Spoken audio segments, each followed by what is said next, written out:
Magandang araw mga bossing. So welcome sa Promote PH. So ngayong araw mga bossing is nandito tayo sa Bataan, kung saan yung bagsakan nila ng mga surplus Japan cars mga bossing. So available na dito sa kanila yung ating mga minivan and yung mga ating every wagon, drop side, mini dump truck, 10-wheeler dump truck, boom truck, and also sa ating mga tawag dito freezer truck mga bossing. Kaya sa ating mga buyers na gustong pumunta dito, so turo ko ng bahagya. So madali lang naman itong puntahan, i-wish nyo lang mga bossing. City Hardware, Hermosa, Bataan. Katabing-katabi mismo yung ating dealership. Okay, so yung ating surplus Japan Truck International mga bossing. So mamaya ikutan natin and babanggitin ko sa inyo yung ating mga price about dyan sa ating mga unit mga bossing, no? Sa ating mga buyers na interesado, so tara. Alright mga bossing, so nandito tayo sa front area ng Japan Truck Surplus International. Sa gustong pumunta dito sa Bataan branch mga bossing, so yung may mga truck na yan, Mirage na yan, and tricycle na yan na paparating. So yan po yung galing ng San Fernando, Pampanga.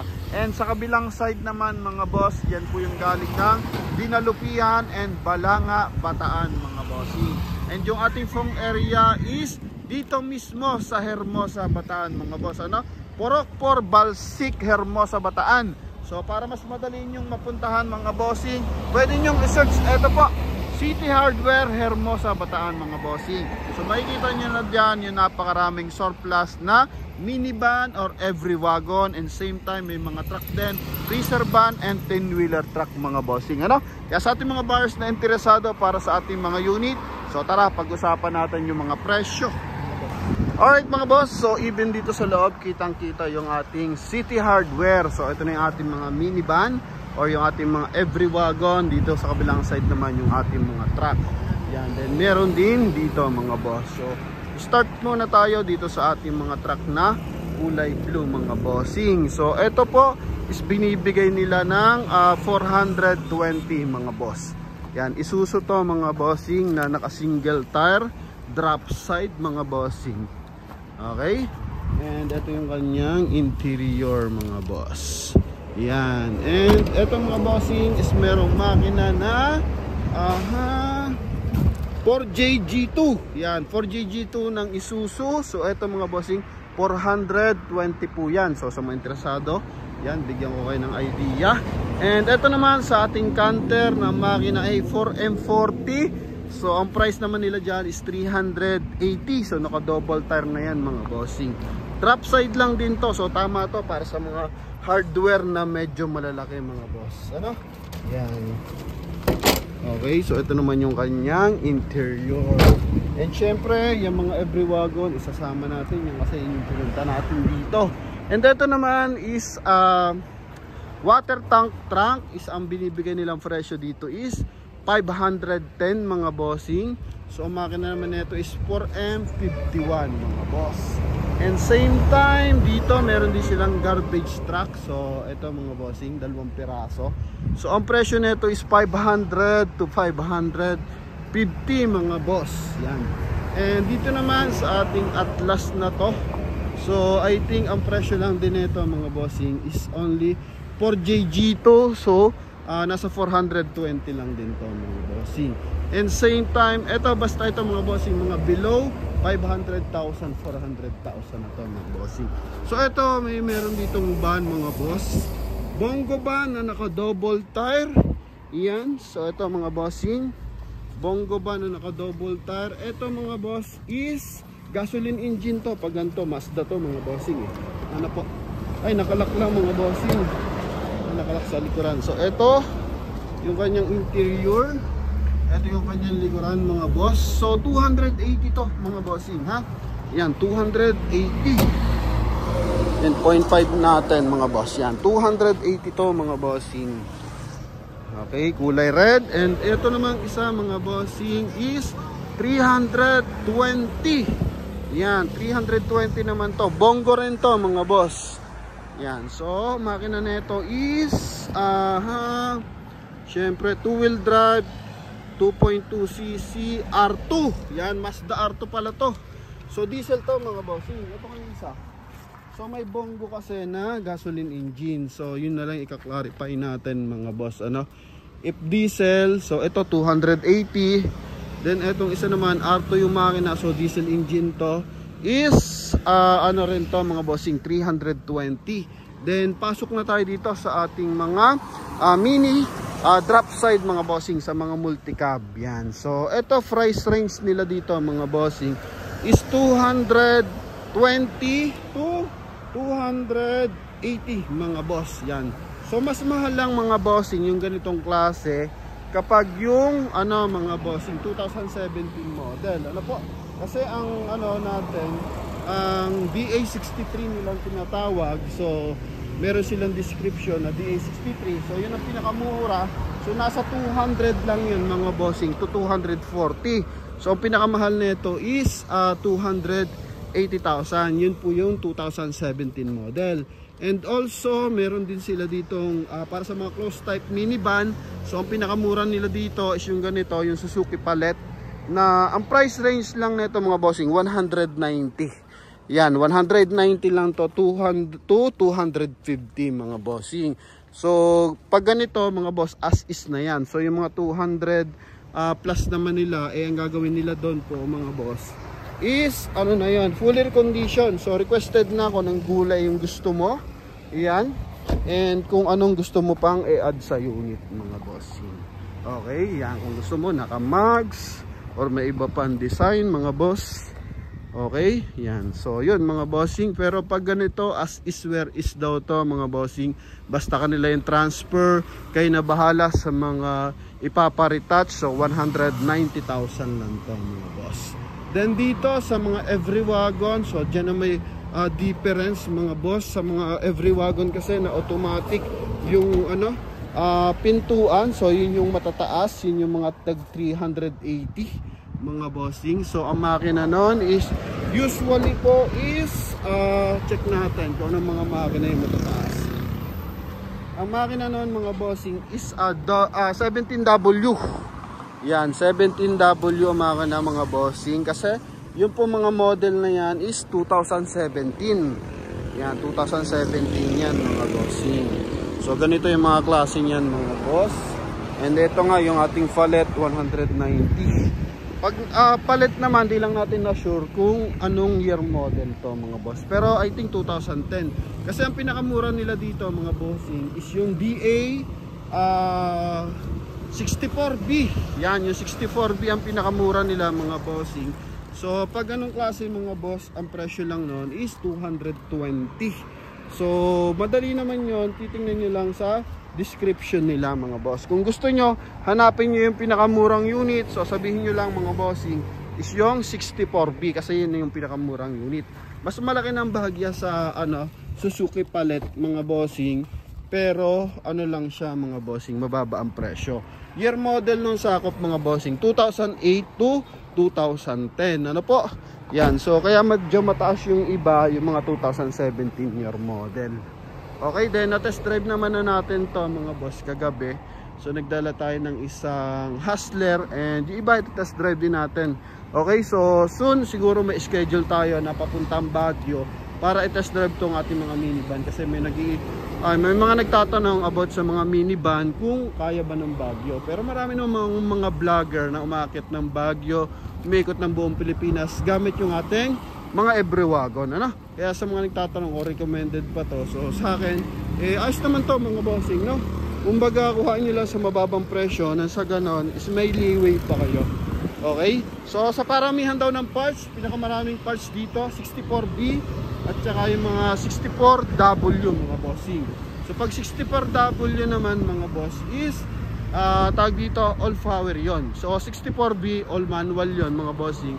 Pag naman 64W, so ito yung all power. So ang price range lang nun mga bossing 250,000 mga boss, ano?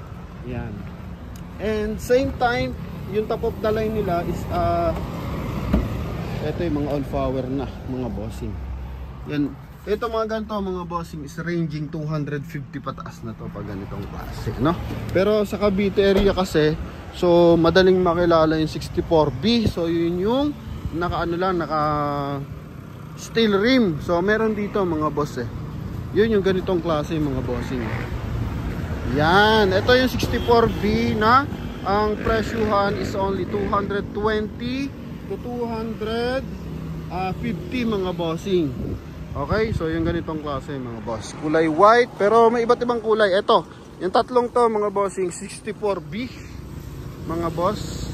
May white, may black. Okay? And also white din mga bossing. Ito. Yan, 64B, ito yung mga 230. Yan. Okay mga boss. So sa mga interesado dyan, so pwede nyo pagpilian mga bossing. Silipin natin kung anong meron dito. So para sa lumalabas na base model, naka steel rim lang siya. Then hindi naka body color o hindi naka chrome yung kanyang door opener mga bossing or door handle. So yun yung kanyang interior. Most likely automatic transmission tayo lahat mga boss. Ano po? So same lang naman sila ng mga interior na 5-seater, kumbaga iba-iba lang in accessories mga boss. Yan mga okay. So sa mga interesado po, yan yung mga sample unit natin. And same time, ito naman yung ating mga 17W mga bossing. Okay, so price range is 350 to 300. Yan, tulad ng kulay blue na yan mga bossing, isang vlogger yung may-ari I think. Kasi meron silang pangalan ng channel sa likuran. So yan yung mga ganitong klase mga boss. Gwapong gwapo na. And ito 64V rin to mga bossing. Yan. Okay, so it means etong isang to is yung 64W. Yan, 64W tong isang to, kulay gray. So yun yung nakuha nung nakita natin kahapon ng boss nila natin na vlog. Pero nakuha lang nila na 260 ata mga boss. Okay, so eto naman pagdating sa drop side, eto yung pinakamahal, yung DA 16T. 16T pala to, DA 16T. So kung titingnan mo, para siyang carry, Suzuki carry ng mga bossing. Pero eto kasi kahit Mazda yung logo, Suzuki pa rin yung makina. So yan, 16T yan mga boss. Kaya ang presyo niyan is 230 to 280 mga bossing. So gaano pa to kaliit mga boss? Magkasinlaki lang naman sila neto. Yan, magkasinlaki lang naman sila neto ng DA63. Yan mga to, 2010 to 2010 pataas. Then ito naman is 200 to 240 yung mga ganitong klase. Yan mga boss. So kita mo na yung diferensya. Mas gwapo ng bahagya, no? Yan, medyo maliit na yung mata. Then ito yung kanyang interior. So manual transmission. Okay? Yan, then ito yung likuran mga boss. Yan. Then, so this one is 16T, tama? 4x4 manual. 4x4 manual, how much? 250. 250. So tama, 230 to 280, no? The maximum price 280 is 4x4 automatic. And this one 4x4 DA63. Yes, tama. For ano to? 4x4 Manual? How much? This one 220. 220. So yun, tama pa rin nilalagay nila ang sa atin. Asking price. How about the Jimny? 280. Manual 4x4. Manual 4x4 Jimny. So itong tatlong to is most likely 4x4. Which one? The DA 17W. Burgundy. Yeah. Burgundy. And 64W. Okay, 64W how much? This one 250 to 300. 250 to 300 mga boss. Different model, Smiley, Sporty. Alright. Okay, Smiley and Sporty. And this one is pallet. Wagon R. It's same with pallet. Yeah. If fully loaded, how much? This one 250. 250. But as is 190 only. Okay. This 16T, how much? This one Asus, same like. This one Asus 4x4 automatic. 4x4 automatic as is. 232. 230? Yan, 230. So ito po yung as is 4x4. So ito yung pag pinaganda is ranging 280 mga boss. Oh. Okay, yan, kulay white yan mga bossing. So pag sinabing as is na, kayo bahala dyan kung may mga UP yan. So kung gusto mo naman, gwapo na. So, asa na yon mga boss? Yung kulay orange. Ano? And ikot lang tayo ng bahagya. The Elf Mini dam. Mini dam, Different price. Different. 300. This one 440 to 530. Ito. Yeah, assist. As is, yan. 450. 430 to 430 to 550. Alright. So, ito mga bossing naman, yung dumping kung tawagin sa atin, or mini dump truck. So, ito mga bossing, wait lang mga boss, may nakalipad na aeroplano. No? Yan. So, ito mga bossing is 450 to 550 mga bossing. So, titingnan nyo lang kung ano yung gusto nyong unit pagdating dito mga boss. Pagdating sa likuran, sobrang dami pang multi ka mga boss, kasi doon nga tayo nag-intro. Pero bawal pa siya i-vlog kasi hindi pa siya converted mga boss. So ano pa siya, right-handed pa siya mga bossing. Yan. Eto, ilang truck to mga bossing. Kalimitan ng makina 4HL1 ng Mazda, tapos may Isuzu din mga boss. So makina nila dito is 4HL1 din mga bossing, oh. Ha? Yan. So ito 450 mga bossing. Kung ito ay alam niyo pasok and pagkakakitaan nyo sa inyong negosyo, so pwede nyo itong makuha mga bossing. Okay, so tawaran nyo na rin lang din mga boss, para nang sa ganon mas makamura tayo. Then dito meron pang iba mga bossing. So ganun pa rin yan, 450 mga boss, no? Yan, 450 pa rin yan mga bossing. Okay, then dito naman sa kabilang side, ito may mga 10-wheeler. So ito mga bossing, price range nila dito, freezer van, malaki na kasi to eh. So 6-wheeler, so 900 to mga boss. Yung ganitong klaseng laki. Okay, yan. Then ito, kulay white na to mga bossing is 850 na to mga boss. Yan, 850 to. Yan, puso. And mas maliit ng bahagya, so ito yung tinatawag nating forward naman, is ranging 750, 850, yan hanggang 900,000 mga bossing. Okay? So madami-daming unit ang mga boss. Yan. And sa likuran yun nga yung ating mga freezer van mga bossing. Ito. So sa freezer van most likely 850. Meron din 750, depende sa laki mga boss. Yan, silipin lang natin kung anong mga makina to mga bossing. Okay. So ito, para makita nyo yung front area. So dito lang to, Balanga, Bataan mga boss. 4P10. Yan, most likely 850 and up mga bossing, oh. Yan, so pwede nyo tawaran, no? Dali rin naman silang kausap about yan sa mga ganyan. Sa boom truck, so meron tayo dyang 900,000 mga boss. Then para sa mga 10-wheeler truck, yang sobrang lalaki na wing van, so price nila dyan is pinakamataas 1.3 million mga boss. And sa mga naghahanap pa ng tawag dito, every wagon, so ito sobrang dami. Hindi lang natin pwedeng i-vlog kasi pa siya, right-handed pa yan mga boss. Ano po?